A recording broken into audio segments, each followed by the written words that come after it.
အင်ကြီးအနီအောင်အမမျိုးစုံနေတဲ့ကောင်ကလက်နှစ်ဖက်လုံးမှာတက်တူးရှိပါတယ်သွေးကရုထဲမှာတော်တော်လူပေါင်းများစွာကိုလိန်နေတာတွေပေါ့နော်အခုတော့အကုန်လုံးလာပြောကြလို့တယောက်ကတော့ဘလောက်ပါသွားပါတယ်ဘလောက်ပါသွားပါတယ်ဆိုပြီးတော့လာပြောကြတဲ့သူတွေအများကြီးပါရှင်ဒီကောင်ကလူလိန်ကောင်ပါရှင်အားလုံးသတိထားနိုင်အောင်ပါရုပ်ကကလစင်ရုပ်ပါလက်နှစ်ဖက်မှာတက်တူးနေပါရှင်သွေးလူမယ်ဆိုပြီးတော့လာတဲ့ခါကျရင်တတိထားပါသူစီကသွေးလူထားတဲ့အချက်လက်ကိုအရင်ဦးဆုံးတောင်းပါကားကပဲပေးပါဆိုပြီးဒီကောင်ပြောပါလိမ့်မယ်ကားကကိုလည်းမတက်မဆတောင်းပါတယ်လူနာရှင်တွေကတော့သွေးရမယ်ဆိုတဲ့စိတ်ဇောနေပေါ့နော်အဲ့လိုမျိုးဖြစ်တာပေါ့ကိုကိုလာလူပေးတယ်ဆိုတဲ့စိတ်တစ်ခုနဲ့ပေးကြတာပေါ့နော်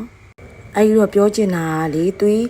တကယ်လူရန်ပေးတဲ့သူတွေကိုလည်းကျေးဇူးတင်တယ်ဒါပေမဲ့ဒီလိုမျိုးစောင့်ကြည့်မကောင်းတဲ့ကောင်းလေးဒီကရုလေးထဲမှာလည်းဖုန်းနံပါတ်လည်းတစ်မျိုးပြီးတစ်မျိုးအကောင့်ပေါင်းစုံနဲ့ရှိနေမယ်ဆိုတာသိပါတယ်အဲ့ဒီတော့သတိထားနိုင်အောင်ပါကားကပဲပေးပါလို့ပြောတယ်ဆိုရင်တော့ဒါလူလိန်ကောင်